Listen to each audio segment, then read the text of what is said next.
up here where they have floods in the river. They couldn't recover. Couldn't go in to help them, being robbed of their valuables, right?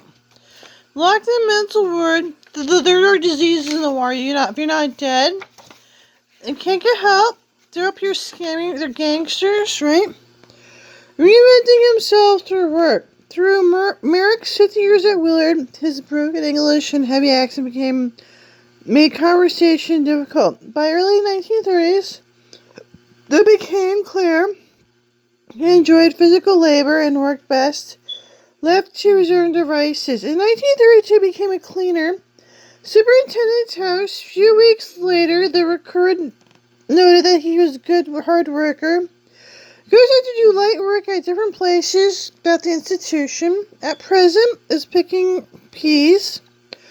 Over the next years, he labored with grounds and crew, did painting and repairs, as generally an industrious worker who preferred spend his leisure time alone. During the 1930s, his religious concerns had any psychiatric symptoms were rarely mentioned in the record. By 1937, Merrick had taken full responsibility for the patient graveyard. He seemed to thrive on the work of caring for the cemetery. Some years later, when he only came to his coat was stolen, he sent a letter to Superintendent Dr. Kenneth Kill. September 19th, 1945. Dear Kill, I hereby stopped work yesterday afternoon.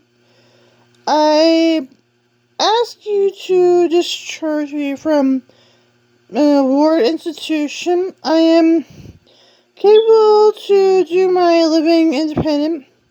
Want a lot to get money from my work here. I make over 8 years more than 500 persons of myself and other heavy work all year. They asked for my, said he did work, he wanted his money and pays in there, right?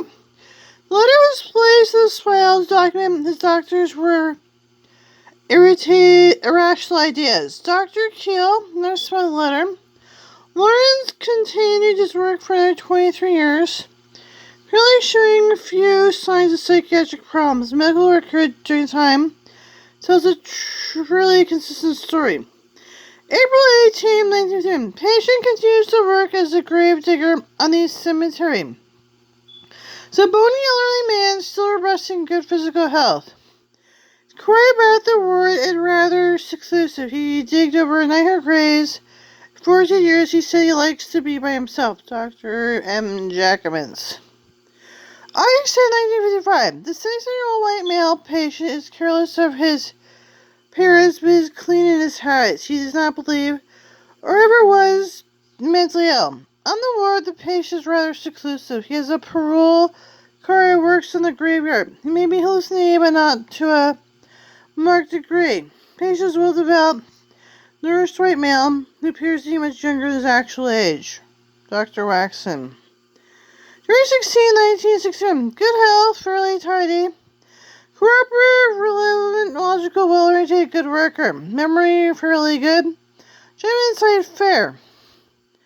Is an elderly patient who is in good physical health. He is hard of hearing but works well.